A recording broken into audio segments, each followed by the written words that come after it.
So hello students, welcome to Vats Vidyarthi channel. My name is Parsh Mehta और आज हम लोग पढ़ेंगे हाउ डू ऑर्गेनिजम्स रिप्रोड्यूस का lecture number 3.2, sexual reproduction in human beings. So बेटा, वत्स विद्यार्थी चैनल पर आप लोगों को पता ही है कि हम 10th का फुल कोर्स आपको दे रहे हैं। आज उसका लेक्चर नंबर 3.2 है, that is sexual reproduction in human beings. इस लेक्चर में हम पढ़ेंगे कि ह्यूमन बीइंग्स में हम लोग जो हैं उनमें रिप्रोडक्शन कैसे होती है। वीडियो शुरू होने से पहले लाइक शेयर एंड सब्सक्राइब जरूर कर दें, क्योंकि आपको ऐसा कंटेंट और कहीं नहीं मिलेगा। बिल्कुल 10th के लेवल का है, कहीं और से नहीं है। बिल्कुल आपके बोर्ड्स की तैयारी यहाँ से बहुत अच्छी हो जाएगी। चलिए शुरू करते हैं।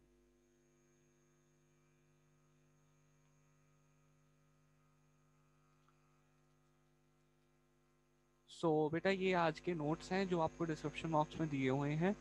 प्लीज़ आप जाकर पहले वहाँ से डाउनलोड ज़रूर कर लें, नहीं तो आप एक इसको साथ साथ में लिख भी सकते हैं। लिखेंगे तो आपको साथ साथ लर्न भी हो जाएगा। और एक चीज़ मैं आपको ज़रूर बता दूं कि बेटा, आज का जो लेक्चर होगा वो एनसीईआरटी में, देखो एनसीईआरटी में ये सारा पोर्शन भी है, ये वाला। 1 मिनट। ये वाला सारा पोर्शन है, ये सारा का सारा जो पोर्शन है, ये सारा का सारा पोर्शन आपको कराया जाएगा इस रिप्रोडक्टिव हेल्थ वाले टॉपिक के साथ। ठीक है, इस वक्त अभी हम फोकस करेंगे सिर्फ सीधा मेल रिप्रोडक्टिव सिस्टम। इसके मैं सेकेंडरी सेक्सुअल करेक्टर्स और मेल्स और फीमेल बीच में बता दूंगा। बट जो यहाँ पर है थोड़ा सा एक्स्ट्रा पार्ट है, वो जर्म सेल्स वगैरह, वो सब आपको रिप्रोडक्टिव हेल्थ वाले लेक्चर के साथ मिलेंगे। इस चैप्टर के लेक्चर बढ़ रहे हैं, मेरे को पता है। मैंने फर्स्ट लेक्चर में बोला था कि 4 लेक्चर्स होंगे, बट मेरे को लग रहा है ये 6 to 7 लेक्चर लेगा ही लेगा।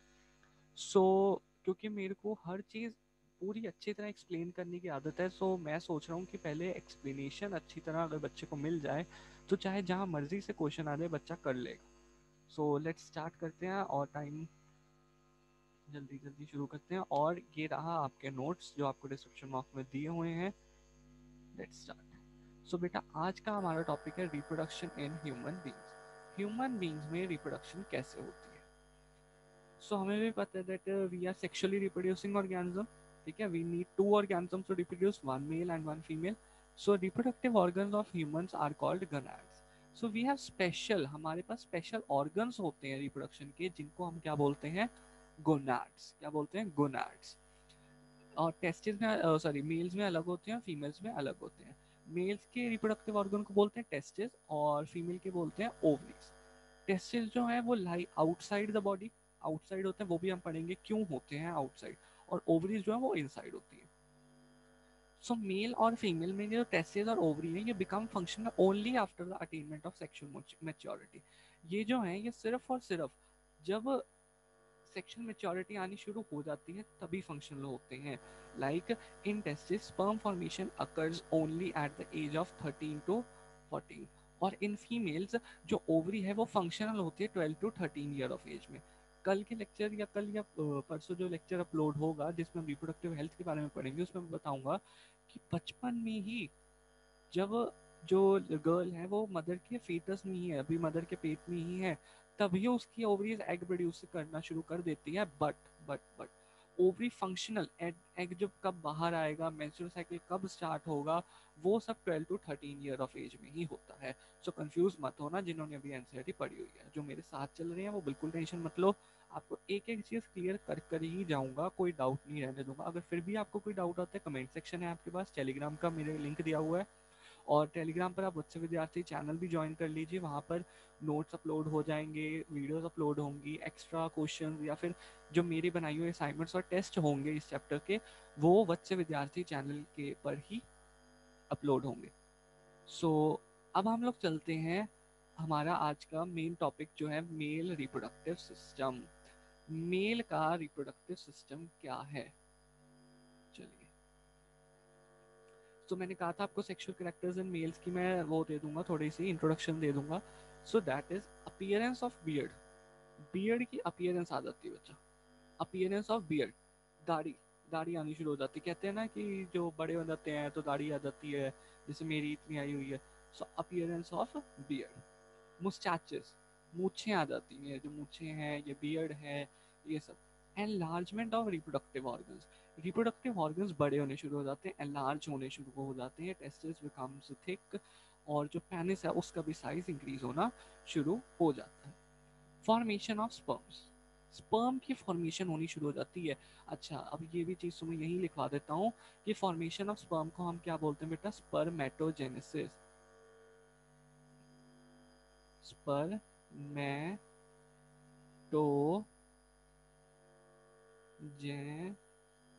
मैं माउस से लिख रहा हूँ और इतना ज़्यादा डिफिकल्टी आ रही है ना इसमें, स्पर्मेटोजेनेसिस, ठीक है, स्पर्मेटोजेनेसिस। सो बेटा ये है स्पर्मेटोजेनेसिस, SPERMATOGENESIS, ये है स्पर्मेटोजेनेसिस के स्पेलिंग, अगर किसी को समझ नहीं आ रहे हैं। सो बेटा इन मेल्स हैवी वॉइस आ जाती है। अब जैसे मेरी वॉइस और एक बच्चे की वॉइस में बहुत ज़्यादा डिफरेंस होगा। जो बड़े लड़के होते हैं उनकी वॉइस हैवी हो जाती है, भारी हो जाती है, तभी कहते हैं ना भारी आवाज़। तो अगर हम कोई चीज़ प्यार से भी बोलते हैं वो भी ऐसा लगता है जैसे गुस्से से बोल रहे हैं, ये मेल्स में प्रॉब्लम हो जाती है। प्रॉब्लम नहीं मतलब ऐसे।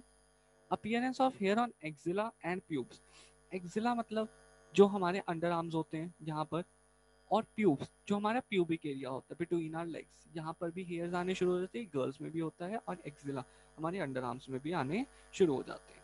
कुछ लोग जब फेशियल वगैरह कराते हैं तो अंडर आर्म्स वगैरह साफ करवाते हैं, वैक्सिंग वगैरह। बॉयज़ में कम होता है, गर्ल्स में ज़्यादा होता है। बॉयज़ भी करवाते हैं, ऐसी बात नहीं है। चलिए, मैंने कभी नहीं कराई। सो testis, pair of testes are situated in scrotal sacs, scrotum lie outside the abdominal cavity। जो बेटा, और याद रखना टेस्टिस जो है वो पेयर में है, पेयर मतलब दो टेस्टिस है, ठीक है बच्चा, कितने हैं, दो टेस्टिस है। are situated in a scrotal sac, scrotum lie outside the abdominal cavity। दो नाम है, scrotal sac कह लो या scrotum कह लो। scrotal sac, sac मतलब क्या होता है बच्चा, बोरी, बोरी होता है ना। रुको अभी इसको करवा देते हैं इसको, हाँ हाँ चलो। तो कैसा होता है बेटा, ये बाहर होता है बॉडी के, ये आउटसाइड लाई करता है बॉडी के, ठीक है बच्चा। और इसके अंदर होती है पेयर ऑफ टेस्टिस, ये देखिए, ये पेयर ऑफ टेस्टिस जो मैंने रेड रंग से बनाया है वो है हमारा स्क्रोटल सैक या स्क्रोटम कहते हैं उसे। और जो मैंने ये वाले रंग से जो बनाया मैंने, पिंक है शायद ये, उसे बोलते हैं टेस्टिस। उसे क्या बोलते हैं बच्चा, टेस्टिस। और जो रेड रंग वाला है उसे क्या बोलते हैं, स्क्रोटम। ठीक है, ये डायग्राम आप बना सकते हैं साथ में इसी के। अच्छा, अब आ जाओ, इसका जो थोड़ा सा है मेन पॉइंट जो मैंने आपको स्टार्टिंग में बोला था, मैं बताऊंगा कि स्क्रोटल सैक जो है वो बाहर क्यों होता है बॉडी के। Scrotal sacs needs 2 degree less temperature than the body temperature, मतलब इसे कूल टेम्परेचर चाहिए, बॉडी टेम्परेचर से 2 डिग्री कम चाहिए इसे। बॉडी टेम्परेचर से इसे 2 डिग्री कम टेम्परेचर चाहिए for production of sperm. Production of sperm का क्या मैंने प्रोसेस बताया था, याद करो, स्पर्मेटोजेनेसिस। सो इसको स्पर्मेटोजेनेसिस के लिए बच्चा 2 डिग्री कम टेम्परेचर चाहिए बॉडी से, ठीक है। तो इसीलिए स्क्रोटल सैक जो है वो आउटसाइड होता है ताकि इसे कम टेम्परेचर प्रोवाइड कर सके। अच्छा, अब क्या होता है विंटर्स में बाहर कुछ टेम्परेचर ज़्यादा ही हो जाता है, 2 डिग्री, 2 डिग्री से भी ज़्यादा हो जाता है, तो उसे गर्माहट चाहिए होती है। सो इट कॉन्ट्रैक्ट्स, ठीक है बच्चा। विंटर्स में टेस्टिस कॉन्ट्रैक्ट कर जाती हैं, और समर्स में अंदर टेम्परेचर कुछ ज़्यादा ही हो जाता है, सो इट रिलैक्सेस, ये अपना साइज और इंक्रीज करवा लेती है। आगे, attached to the testis is a long coiled epididymis where the maturation of sperm occur। इसको मैं आपको डायग्राम पर लेकर चलता हूँ इसके।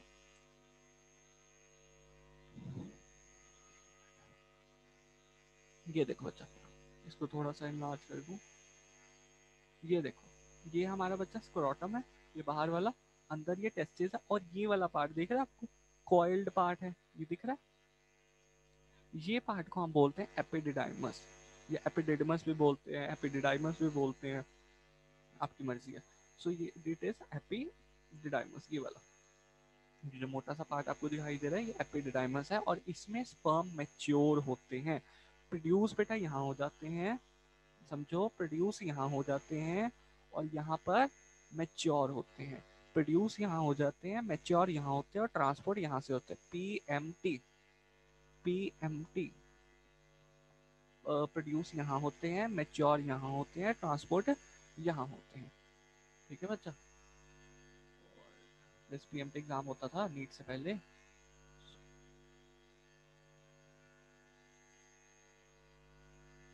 अब हम चलते वापस। So attached testis long coiled, coiled होती है बच्चा एपिडिडाइमस, और यहाँ पर मैच्योरेशन ऑफ स्पर्म होता है, हमें पता चल गया। Next, vas deferens, vas deferens, और duct from each testis bring the sperm from the testis. मैंने अभी आपको बताया ट्रांसपोर्ट वाली जो लाइन बताई थी, ये वाली, ये जो ट्रांसपोर्ट वाला था, वास डिफरेंस ट्रांसपोर्ट करती है, bring the sperm from each testis. यहाँ पर एक बनाई हुई है, ठीक है, उधर की तरफ एक और होगी, दो टेस्टिस होती है। तो ये एपिडिडाइमस हो गया, यहाँ पर मैच्योर हो गया स्पर्म। अब उन्हें ट्रांसपोर्ट करना है, ट्रांसपोर्ट कौन करेगा बच्चा, वास डिफरेंस। प्रोडक्शन कौन करेगा, टेस्टिस। टेम्परेचर कौन लो देगा, स्क्रोटम। अभी हमने 4 पार्ट्स कर लिए, स्क्रोटम कर लिया, टेस्टिस कर लिया, एपिडिडाइमस कर लिया, वास डिफरेंस कर लिया। चल अगला, अगला पार्ट है हमारा यूरेथ्रा। क्या है, urethra. Vas deferens opens into it and also a duct from urinary bladder opens into it। चलो यूरेथ्रा पर आ जाओ, यहाँ पर ये रहा यूरेथ्रा, ये वाला जो पार्ट है, ठीक है। ये जो बीच वाले पार्ट है असेसरी ग्लैंड्स है, तो इसलिए मैंने इनको थोड़ा एंड में रखा है, क्योंकि असेसरी पार्ट्स है, तो पहले ये चीज़ जो मेन पार्ट्स है वो समझ लो। यूरेथ्रा, यूरेथ्रा में क्या होता है, इसमें जो स्पर्म वाली डक्ट है, वास डिफरेंस जो आगे जाकर मिल जाती है वो वाली भी, और यूरिनरी ब्लैडर की जो डक्ट है वो भी आती है। दोनों ही यूरेथ्रा से निकलते हैं, मतलब प्रोडक्शन ऑफ यूरिन और प्रोडक्शन ऑफ स्पर्म दोनों ही यूरेथ्रा से होते हैं। अच्छा, इस सिस्टम को क्या बोलते हैं, किसी को पता है? मैं यहाँ लिख देता हूँ, यूरोजेनाइटल सिस्टम। क्या बोलते हैं बच्चा इसे, यूरोजेनाइटल सिस्टम। ठीक है, यूरो, यूरो मतलब यूरिन, जेनाइटल मतलब जो हमारे जर्म सेल्स है, जेनाइटल पार्ट जो बिल्कुल ओपन इनटू इट, वास्टिफर्स भी ओपन होती है इसी में, और यूरिनरी ब्लैडर से जो आते हैं वो भी इसमें ही ओपन होती है, इसलिए सिस्टम को बोला जाता है यूरोजेनाइटल सिस्टम, यूरोजेनाइटल सिस्टम। अच्छा चलो, उसके बाद अब हम करते हैं पेनिस। क्या करते हैं बच्चा, penis. Urethra runs through a muscular organ। urethra runs through a muscular organ। हाँ, urethra runs through a muscular organ. जो पेनिस है बेटा, यूरेथ्रा जो है एक मस्कुलर ऑर्गन से निकलती है मेल्स में, जो कि सिलेंड्रिकल होता है। कॉपुलेटरी ऑर्गन, कॉपुलेटरी मतलब कि जो कि फर्टिलाइजेशन करने के लिए स्पर्म जो है वो ओवम तक पहुंचाएगा। सेक्सुअल इंटरकोर्स में कॉपुलेशन जो होती है वो पेनिस के द्वारा होती है। सो कॉपुलेटरी ऑर्गन मेल में क्या है, पेनिस है। richly supplied with blood vessel used for passing out urine and also for ejaculation of sperm। अभी हमने देखा ही है, जहां यूरेथ्रा था उसी के ऊपर पेनिस था। सो ये रिचली सप्लाइड होता है ब्लड वेसल से, और ये पासिंग आउट यूरिन और इजेकुलेशन ऑफ स्पर्म दोनों करते हैं। ये देखो, ये मस्कुलर है, ये इसके मसल्स दिखाई दे रहे हैं बच्चा आपको, ये देखो ये मसल्स होंगे, ठीक है। यहाँ पर ये बहुत सारे ब्लड वेसल से ये कनेक्टेड होता है। ये बहुत ज़्यादा सेंसिटिव ऑर्गन होता है पेनिस, और यहाँ पर ही स्पर्म्स इजैकुलेट होते हैं और यहीं से ही यूरिन भी पास आउट होता है। सो ये था पेनिस, ठीक है बच्चा। अब हम लोग चलते हैं असेसरी ग्लैंड्स पर। अब हम लोग चलेंगे असेसरी ग्लैंड्स पर। सो बच्चा, अब हम लोग स्टार्ट करेंगे असेसरी ग्लैंड्स। सो अब हम लोग स्टार्ट करते हैं accessory glands. Yes, accessory gland secrete the various components of seminal fluid semen for the nutrition of spermatozoa। अच्छा, अब ये कुछ टर्म्स हैं जो आप लोगों को पता होनी चाहिए बच्चा। सीमन, सीमन क्या होता है, स्पर्म प्लस इन सबके secretion, secretions plus sperm is known as seminal fluid और semen for nutrition of spermatozoa. Spermatozoa क्या होता है, जो स्पर्म्स निकले थे इसमें से, ये एक स्पर्म जो यहाँ से निकले थे उन्हें बोलेंगे स्पर्मेटोजोआ। यहाँ पर जो है ये सेमिनल वेसिकल्स, प्रोस्टेट ग्लैंड्स, यहाँ पर बल्बोयूरेथ्रल ग्लैंड भी होता है, कॉपर्स ग्लैंड जो, वो यहाँ से अपनी सिक्रीशंस पास करते हैं और उसे हम सीमन बोलते हैं, ठीक है बच्चा। Seminal vesicles, paired tubular coiled gland. Seminal क्या होता है बच्चा, पेयर्ड होता है, ये देखो पेयर्ड दो होते हैं, ये देखो 1 2 1 2 1 2, ये वाले भी 1 2, पेयर्ड होते हैं, ट्यूबुलर होते हैं और कॉइल्ड होते हैं। कॉइल्ड, कॉइल कॉइल कॉइल ऐसे उसके अंदर अंदर अंदर अंदर कॉइल्स बनी होती है। Situated near the base of the urinary bladder. देखो ध्यान से, ये रहा बाबू हमारा यूरिनरी ब्लैडर और ये रहा सेमिनल वेसिकल्स। ठीक है, ये मेरे वैसे प्यार से बोलने की आदत है तो जज मत करना थोड़ा। सिक्रीट अ विस्कस फ्लूइड, सीमन। ये सीमन सिक्रीट करता है। सीमन हमें न्यूट्रिशन प्रोवाइड करता है। क्यों? क्योंकि इस जो मेल जो सीमन है, जो स्पर्म्स हैं, उन्होंने कहाँ तक जाना है? फीमेल रिप्रोडक्टिव ट्रैक्ट पूरा का पूरा कवर करना है। वहाँ पर उन्हें न्यूट्रिशन की ज़रूरत पड़ेगी ही पड़ेगी। So provide nourishment to the sperms and acts as a medium for their transportation. ये नरिशमेंट देता है स्पर्म्स को ताकि ये फीमेल रिप्रोडक्टिव ट्रैक्ट में एनर्जी रहे इनमें और ये अपना ट्रांसपोर्ट हो सके। और ये मीडियम फॉर द ट्रांसपोर्टेशन भी होता है। मतलब कि यहाँ से जब ट्रांसपोर्टेशन होना है तो it should be A fluid so that it can easily move. ये मूव इजीली कर पाए। वो सीमन जो निकलता है वो इंश्योर करता है कि ये इजीली फीमेल रिप्रोडक्टिव ट्रैक्ट में मूव कर पाए। बच्चा समझ आ गई इतनी बात? So prostate gland lies at the base of the bladder, and ये भी बेस ऑफ द ब्लैडर होता है, ये भी सिचुएटेड नियर द बेस होता है। And surround the beginning part of the urethra.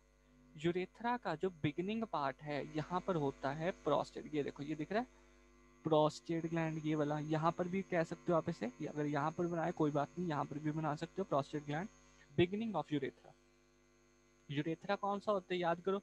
जहाँ पर urinary bladder, sorry urinary duct और मेल इजैकुलेटरी डक्ट दोनों आते हैं। अगर थोड़ी गलती आपको लग रही है तो यहाँ पर बना लो इसे, मैं बना देता हूँ। यहाँ पर बना लो इसे, प्रोस्टेट ग्लैंड यहाँ पर। ठीक है, यहाँ पर प्रोस्टेट ग्लैंड होगा। ठीक है बच्चा, ये प्रोस्टेट ग्लैंड हो गया। अच्छा चलो, अब हम ऊपर चलते हैं। ऊपर है प्रोस्टेट ग्लैंड क्या contributes alkaline component to the seminal. अच्छा अब देखो, एल्कलाइन कंपोनेंट, कुछ बच्चे एल्कलाइन कंपोनेंट को नॉर्मल ले लेते हैं कि यार ठीक है एल्कलाइन कंपोनेंट देता है, सेकंड चैप्टर में एल्कलाइनिटी पड़ी हुई है तो वो एल्कलाइन कंपोनेंट। अच्छा क्यों देता है एल्कलाइन? क्यों? कोई तो फंक्शन होगा भाई, को तभी देता है एल्कलाइन कंपोनेंट। तो एल्कलाइन कंपोनेंट क्यों देता है? क्योंकि बच्चा जो फीमेल रिप्रोडक्टिव ट्रैक्ट होता है, मैं फीमेल रिप्रोडक्टिव ट्रैक्ट पर जाता हूँ एक बार। जो फीमेल रिप्रोडक्टिव ट्रैक्ट है, यहाँ ये वाला जो पोर्शन है इसमें एसिडिक पोर्शन है, एसिडिटी होती है इसमें। मतलब कि इसमें जो नेचर है इसका वो एसिडिक नेचर है। ठीक है, इसकी पीएच वैल्यू 6 पॉइंट कुछ होती है, ये एसिडिक नेचर का होता है। वहाँ पर स्पर्म को सरवाइव करने के लिए अल्कलाइन नेचर चाहिए होगी। ठीक है, एसिड में तो सरवाइव कर नहीं सकता, तो अल्कलाइन नेचर चाहिए होगी। अब वो अल्कलाइन नेचर कौन प्रोवाइड करता है?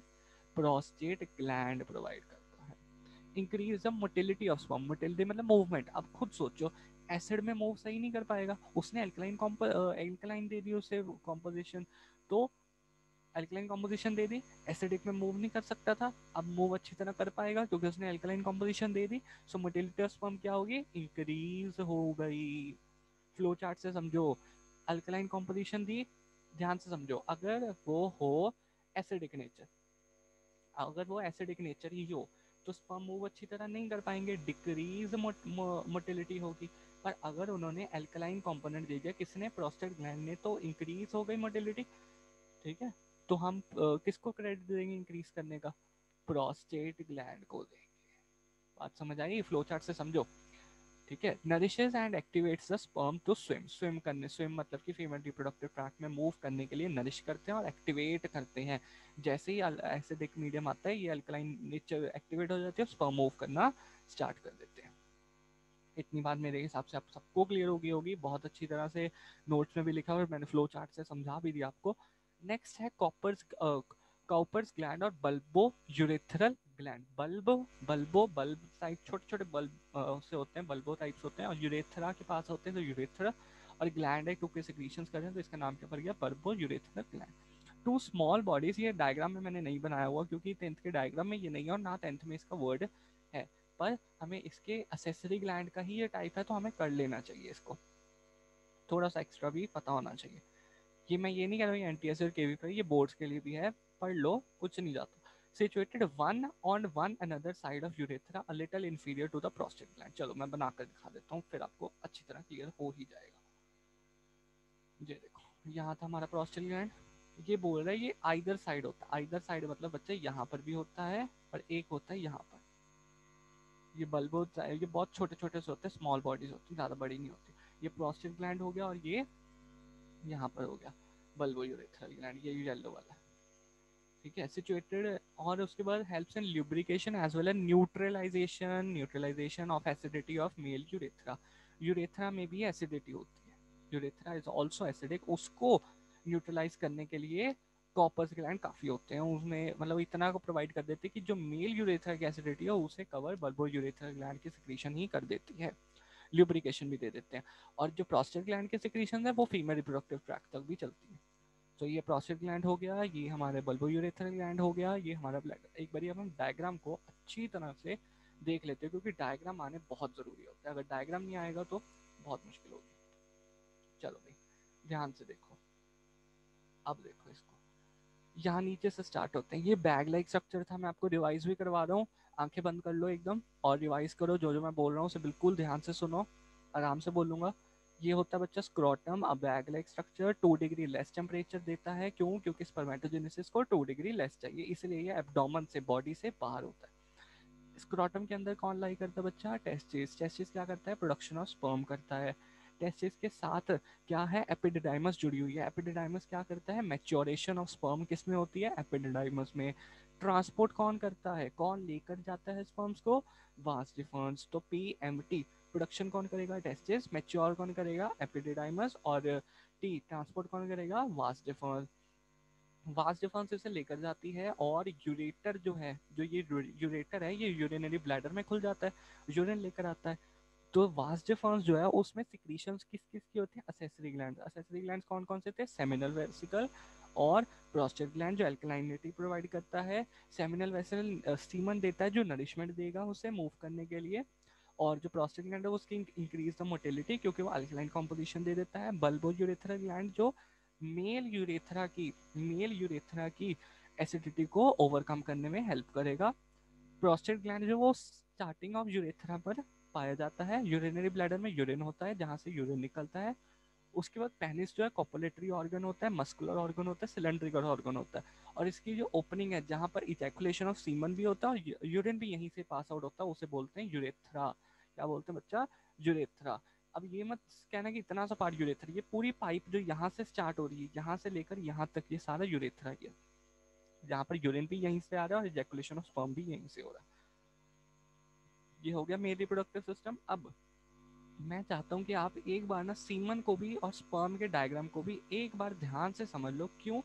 क्योंकि बच्चा सीमन का जो डायग्राम, सॉरी सीमन जो वर्ड है ना, वो बच्चों को थोड़ा सा दिक्कत पहुंचाता है। एट्थ में भी था, एट्थ में भी हम लोगों को थोड़ा सा दिक्कत हुई है सीमन। अब हम ध्यान से समझ ले ताकि हम सीमन में कोई कंफ्यूजन ना रहे। सीमन मिल्की होता है, विस्कस, विस्कस चिपचिपा सा होता है, alkaline fluid by males during copulation, copulation के दौरान ये रिलीज होता है। यहाँ पर लिख लो alkaline fluid released by males during copulation. Quantity कितनी होती है? 2.5 to 4 ml with 300 to 400 million sperms. कितने स्पर्म्स? 300 to 400 million sperms. और क्वांटिटी कितनी है इसकी बच्चा? 2.5 to 4 ml। Alkalinity neutralizes the acidity of male urogenital tract as well as vagina। Vagina की जो एसिडिटी है वो, और मेल यूरोजेनाइटल ट्रैक्ट की एसिडिटी है वो, अल्कलिनिटी कौन करता है? सीमन करता है। ये ह्यूमन स्पर्म का डायग्राम है, ये बच्चा टेल है, ये मिडल पीस है, मिडल पीस में होता है माइटोकॉन्ड्रिया, स्पाइरल, स्पाइरल शेप में माइटोकॉन्ड्रिया पड़ा होता है। माइटोकॉन्ड्रिया क्यों? क्योंकि इसे बहुत एनर्जी की जरूरत होती है, इसके पास माइटोकॉन्ड्रियल स्पाइरल होता है। हेड है और ये नेक हो गई, ये ऊपर एक्रोसोम है जो अभी हमने करने की इतनी ज़रूरत नहीं है। Tiny bodies, human sperm tiny body होती है, consist of mainly genetic material, ये जो है जेनेटिक मटेरियल है अंदर। लॉन्ग टेल है, हेल्प टू मूव, अब टेल ज़्यादा होगी ठीक है तो ये अच्छी तरह मूव कर पाएगा। लार्ज नंबर ऑफ माइटोकॉन्ड्रिया, क्यों? Provide energy for movement of sperm, energy देते हैं मूवमेंट ऑफ स्पर्म के लिए। इतनी बात आप सबको क्लियर होगी होगी मेरे हिसाब से। सो ये था बच्चा हमारा मेल रिप्रोडक्टिव सिस्टम सारा का सारा। रिवाइज भी करवा दिया, लर्न भी हो गया होगा, कुछ मैंने बहुत पॉइंट्स में लिखा है, बहुत आसानी से लिख दिया। अब हम लोगों ने जाना है फीमेल रिप्रोडक्टिव ट्रैक्ट पर। चलिए फीमेल रिप्रोडक्टिव ट्रैक्ट स्टार्ट करते हैं। So female reproductive system, sexual characteristics in female. अब अभी हमने सेक्सुअल कैरेक्टरिस्टिक्स इन मेल भी पढ़ा था, तो फीमेल्स में क्या होता है, सेक्सुअल कैरेक्टरिस्टिक्स इन फीमेल्स होता है initiation of menstrual cycle. Menstrual cycle initiate हो जाती है, इनिशिएट मतलब शुरू हो जाती है मेंस्ट्रुअल साइकिल, ठीक है। डेवलपमेंट मेंस्ट्रुअल साइकिल के बारे में भी हम डिस्कस करेंगे। Development at sexual consciousness, sexual consciousness हो जाती, कॉन्शियस हो जाते हैं सेक्सुअल के बारे में, डेवलपमेंट हो जाती है, ठीक है। जो गर्ल्स हैं वो, जैसे हम कहते हैं कि लड़कियां बहुत ज़्यादा देखती हैं कि लड़का कैसा है क्या नहीं है, सो वो बेटा उनका करेक्टर होता है कि वो सेक्सुअली कॉन्शियस हो जाती हैं कि कौन हमें हार्म कर सकता है, कौन हमें ठीक है, कौन हमारा फ्रेंड है, ठीक है, ये सब। Enlargement of mammary glands and uterus and vagina, memory gland enlarge हो जाते हैं, यूट्रस और वेजाइना एनलार्ज होना स्टार्ट हो जाता है। ओवरी ऑल्सो स्टार्टिंग प्रोड्यूस ओवा, ओवा स्टार्ट प्रोड्यूस करना शुरू कर देता है फीमेल्स में। ओवरीज जो है वो ओवा प्रोड्यूस, ओवा मतलब एग सेल जो है वो प्रोड्यूस करना स्टार्ट कर देते हैं। आगे चलते हैं, आगे आता है ovaries. Ovaries are two almond shaped structure, almond shaped, almond बादाम लाइक स्ट्रक्चर होते हैं, कंपैरिजन किया सिर्फ। लाई इन एब्डोमिनल कैविटी, ये लाई के स्पेलिंग ठीक कर लेना यहाँ, LIE। तो ये एब्डोमिनल कैविटी के अंदर लाई करते हैं और टेस्टिस बाहर लाई करते हैं। टेस्टिस क्या करता था, प्रोडक्शन ऑफ स्पर्म, और ये क्या करता है, प्रोडक्शन ऑफ ओवा, ओवा मतलब एग सेल जो female germ cell. Secretion of female sex hormone, sex hormone जो फीमेल के सेक्स हार्मोन है, एस्ट्रोजन जो है, एस्ट्रोजन, प्रोजेस्टेरॉन, ये सब कुछ भी हम पढ़ेंगे अगले लेक्चर में, रिप्रोडक्टिव हेल्थ वाले लेक्चर में। तो secretion of female sex hormones कौन करता है बच्चा, ओवरीज करता है। ओवीडक्ट्स, ये ओवरीज हो गया, ये देखो मैंने यहाँ छोटा सा रफ डायग्राम में बनाकर दिखाया है, ये जो गोले गोले से हैं दीज आर ओवरीज।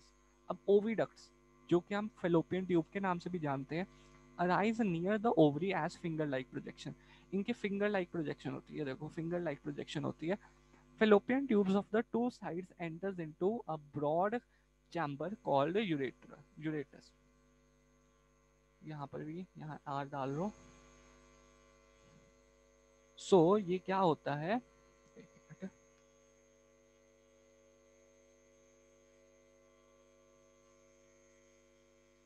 सो यहाँ क्या होता है, ये फेलोपियन ट्यूब्स होते हैं, also called fallopian tubes, arise near the ovary as finger like projection. Fallopian tubes of two sides enters into a broad chamber called uterus. ये जो फेलोपियन ट्यूब्स है ये यहाँ से एग उठाती हैं, फिंगर लाइक स्ट्रक्चर ऐसे पकड़ लेंगे, ऐसे फिंगर्स है तो ये एग ऐसे पकड़ कर कहाँ ले जाती हैं, यूट्रस की तरफ, कहाँ ले जाती हैं, यूट्रस की तरफ, ठीक है बच्चा। अब यूट्रस का नाम आया ही है तो यूट्रस के बारे में पढ़ लेते हैं, एक मिनट। सो अब हम चलते हैं यूट्रस की तरफ। यूट्रस हॉलो होता है और पियर शेप्ड, उल्टा पियर, पियर पता है ना हमें अनाशपाती, उसके उल्टा ऐसे उसको ऐसे उल्टा रख दो तो वो यूट्रस की तरह हम उसे इमेजिन कर सकते हैं। ओवरी को हमने इमेजिन करा था एलिमेंट लाइक, और यूट्रस को हम इमेजिन कर रहे हैं पियर शेप। सो ये बिटवीन यूरिनरी ब्लैडर और रेक्टम के बीच में होता है। इसमें जाके फर्टिलाइजेशन होती है स्पर्म और ओवम की, स्पर्म और ओवम यहाँ पर ही मिलके जाइगोट बनाते हैं जो सेटल डाउन हो जाता है टिश्यू ऑफ यूट्रस के अंदर। यूट्रस के यहाँ पर जो टिश्यूज हैं वहाँ पर ये सेटल डाउन हो जाता है, ये 3 लेयर स्ट्रक्चर होता है और यहाँ पर से ही प्रेगनेंसी स्टार्ट हो जाती है। सो हॉलो और पियर शेप्ड, हॉलो मतलब यहाँ खाली होता है, ठीक है बच्चा। अच्छा अगर मैं इसका नाम बता दूँ वो भी लिख लो, पेरीमाइट्रियम, मायोमाइट्रियम, एंडोमाइट्रियम, ठीक है बच्चा। पेरीमाइट्रियम, मायोमाइट्रियम और ये अंदर वाला एंडोमाइट्रियम, ठीक है, ये चीज़ होगी। अच्छा इसको भी करते क्लियर और आगे चलते हैं। ये हो गया यूट्रस, यहाँ पर ये स्पर्म और ओवम मिलते हैं, जाइगोट बनता है, settles down on the tissue of uterus और प्रेगनेंसी स्टार्ट हो जाती है। Vagina, lower portion of uterus open into vagina, जो लोअर पोर्शन है बेटा ये वाला यूट्रस का, ये open into vagina. Reaches the penis during copulation, ये कॉपुलेटरी ऑर्गन है किसका, फीमेल्स का। फीमेल्स का कॉपुलेटरी ऑर्गन क्या होता है, vagina, also called birth canal. इसको क्या बोलते हैं, बर्थ कैनाल बोलते हैं, क्योंकि यहीं से स्पर्म एंटर होगा, so it is also called birth canal. Lower portion of uterus open into vagina, reaches the penis during copulation और it is also called birth canal. Vulva, vagina opens into outside, वो opens to the outside through an opening called uvula भी बोलते हैं या वुल्ना बोलते हैं इसको। तो वेजाइना की जो आउटर ओपनिंग है उसको बोलते हैं। तो अगर हम डायग्राम पर देखें ध्यान से, तो ये बच्चा हो गया ओवरी, ये फिंगर लाइक स्ट्रक्चर्स हो गए अपने फेलोपियन ट्यूब्स, ये लेकर जा रहे हैं एग को, कहाँ पर लेकर जा रहे हैं बच्चा, यहाँ हॉलो जगह पर, जिसका क्या नाम है, यूट्रस। ये देखो इसकी लेयर्स, ये लेयर्स दिख रही है आपको, ये डार्क डार्क ये वाले, ठीक है। और इसकी यूट्रस की ओपनिंग को बोलते हैं सर्विक्स, और ये वाला क्या होता है, विजाइना। विजाइना की ओपनिंग को क्या बोलते हैं, वुल्वा। यहाँ अलग है, यहाँ वुल्वा वुल्वा नहीं है, मैं एक बार आपको कंफर्म कर दूंगा। प्लेसेंटा, अच्छा अब फीमेल रिप्रोडक्टिव सिस्टम के बारे में हमने पढ़ लिया। अब जब बच्चे के ऊपर बात आती है, प्रेगनेंसी के ऊपर बात आती है, तो प्लेसेंटा मोस्ट इंपॉर्टेंट ऑर्गन होता है। प्लेसेंटा के बारे में पढ़ते हैं फिर अब हम। Embryo gets nourishment from the mother blood with the help of a special tissue. Embryo जो है, जो बच्चा होगा यहाँ पर, उसको कहाँ से नरिशमेंट मिलेगा, प्लेसेंटा के द्वारा। A disc which is embedded in a uterine wall, ये इस वॉल के अंदर एक डिस्क होती है, यहाँ वॉल के स्पेलिंग लिख कर लेना, यूट्राइन वॉल, उसे हम क्या बोलते हैं, placenta. Contains villi on the embryo side of the tissue. ये देखो मैंने एक डायग्राम भी बनाकर समझाया आपको, ये डायग्राम और कहीं नहीं मिलेगा, ये मैंने अपने दिमाग से बनाया है। ये विलायज होते हैं किसकी तरफ, किसकी तरफ, contains villi on the embryo side. ये देखो ये विलाइज हैं एम्ब्रियो तरफ की, ठीक है। ये मदर से ग्लूकोज लेकर ऑक्सीजन, मदर को से ग्लूकोज लेकर चाइल्ड को दे देते हैं, ऑक्सीजन से ग्लूकोज लेकर चाइल्ड को दे देते हैं, और वेस्ट सब्सटेंसेस जो चाइल्ड के हैं वो उधर इसको दे देते हैं, मदर को, ठीक है बच्चा। अच्छा एक थोड़ा सा इसमें चेंज कर लो, विलाइस की पोजीशन जो है ना, उसको ऐसे कर लो इधर की तरफ, ठीक है, विलाइस की पोजीशन को इधर की तरफ कर लो, ठीक है। चलो, child is born as a result of rhythmic contraction and muscles in the uterus that is called parturition। अच्छा जब बच्चा बेटा पैदा होता है तो बहुत दर्द होते हैं, हमने फिल्म्स में भी देखा है, चीखने चिल्लाने की आवाजें आ रही होती है, क्यों बेटा, क्योंकि यूट्रस में इतनी ज्यादा रिदमिक कॉन्ट्रैक्शन हो रही होती है, इतनी जोर से कॉन्ट्रैक्शन हो रही होती है बच्चे को बाहर पुश करने के लिए, कि इतनी ज्यादा दर्द होती है। उसी टाइम पर बहुत सारे हार्मोन्स भी निकलते हैं, रिलैक्सिन हो गया तब निकलता है, और ये होता है पार्चुरेशन, ठीक है, पार्चुरेशन, ठीक है। पार्चुरेशन इसको बोलते हैं, कि जिस रिदमिक कॉन्ट्रैक्शन से बच्चा बाहर आता है यूट्रस से, उसे बोलते हैं पार्चुरेशन, ठीक है बच्चा। चलिए आगे चलते हैं अब हम, बस इतना ही है आज के लिए। आज हमारा ये प्लेसेंटा तक हो गया। मैं अब आपको थोड़ा सा मैं आपको चाहता हूँ कि मेल रिप्रोडक्टिव पार्ट्स के थोड़े से मैं आपको डायग्राम दिखा दूं, जैसे टेस्टिस का इंटरनल व्यू कैसा होगा, ठीक है, ओवरी का इंटरनल व्यू कैसा होगा, ओवरी में कौन से फॉलिकल्स बनते हैं, कैसे एग सेल बनता है। ये तो हो गया एनसीईआरटी वाला पार्ट, ठीक है, इतना अभी तक हमने एनसीईआरटी पढ़ी। तो मैं आपको चाहता हूँ थोड़ा सा मैं एक्स्ट्रा करवा दूँ, ताकि जो बच्चे एनटीएससी और केवीपीवाई वाले हैं उनको थोड़ा बुरा ना लगे कि भाई हमें हमारे लिए तो कुछ कराया ही नहीं। तो एक बार हम थोड़ा सा वो पढ़ लेते हैं, कुछ ज़्यादा खास उसमें नहीं होगा, यही चीज़ों को मैं थोड़ा सा एलेबोरेट करके समझाऊंगा। तो बस एक मिनट रुको, मैं अभी स्लाइड खोल देता हूँ। बच्चा अब ये ध्यान रखो कि मैंने बोला था कि ये केवीपी और एनटीएससी वालों के लिए, बट नहीं, ये बोर्ड्स वालों के लिए भी है। हमें पता होना चाहिए हर चीज़ डिटेल में, तभी हम आंसर को बहुत सही तरीके से लिख सकते हैं। So let's start with the diagram of testis. So बच्चे ये टेस्टिस हैं, ठीक है, ये वाला, इसके अंदर होती है बेटा सेमिनिफेरस टिब्यूल्स। क्या होती हैं, सेमिनिफेरस टिब्यूल्स। और ये जो इसे डिवाइड कर रही है, इनका नाम होता है सेप्टे। क्या नाम होता है, सेप्टे। इसकी जो बाहर की आउटर मोस्ट लेयर है उसे बोला जाता है ट्यूनिका एल्ब्यूजीनिया, एल्ब्यूजीनिया, ट्यूनिका एल्ब्यूजीनिया। काफी आसान है, कुछ मुश्किल नहीं है इसमें। सो सेमिनिफेरस ट्यूब्यूल्स में प्रोडक्शन ऑफ स्पर्म होती है। इन ये जो सेप्टा, ये जो डिवाइड कर रहा है बेटा, ये जो सेगमेंट्स बन रहे हैं, ये जो लोब्स बन रहे हैं, इनको क्या बोला जाता है, टेस्टिकुलर लोब्स। क्या बोला जाता है बच्चा, टेस्टिकुलर लोब्स, ठीक है। इसके बाद मैंने बोला था ये इसकी क्या है, आउटर मोस्ट लेयर का नाम है ट्यूनिका एल्बुजिनिया। और मैंने समझाया था आपको, एनसीईआरटी में 10th में भी लिखा हुआ है एपिडिडाइमस वाला, यहाँ से जो निकला, मैंने कहा था कॉइल्ड होता है, ये देखो कितना कॉइल्ड है, ये दिख रहा है, ये देखो, ये सारा कॉइल्ड वाला पार्ट ये वाला है ना, ये क्या है बच्चा, एपिडिडाइमस। क्या है, एपिडिडाइमस। और ये जो पार्ट है बच्चा, जहां से एपिडिडाइमस ओरिजिनेट होती है, मैं इसको थोड़ा अलग रंग से बना देता हूँ, 1 मिनट। जहां से एपिडिडाइमस ओरिजिनेट हो रही है, ये वाला पार्ट जो है, ठीक है, इस पार्ट को बोलते हैं रेटिटेस्टिस। रेटिटेस्टिस बोल लो या रेटिटेस्टिस बोल लो, बायो में प्रोनाउंसिएशन इतनी नहीं होती, मतलब नॉलेज होनी चाहिए, प्रोनाउंसिएशन भी होनी चाहिए। तो उसके बाद जो एपिडाइमस लेकर जाती है उसे बोलते हैं डक्टस डिफर्स या वास डिफर्स। दूसरा नाम वास डिफर्स का क्या है बच्चा? Ductus differs. इतनी बात क्लियर होगी आपको? एक बार दोबारा बता देता हूँ, ये टेस्टिस है, टेस्टिस के आउटर लेयर का नाम ट्यूनिका एल्बुजिनिया। ट्यूनिका एल्बुजिनिया, और टेस्टिस के अंदर लोब्स होती हैं, टेस्टिकुलर लोब डिवाइड कौन करता है? सेप्टे।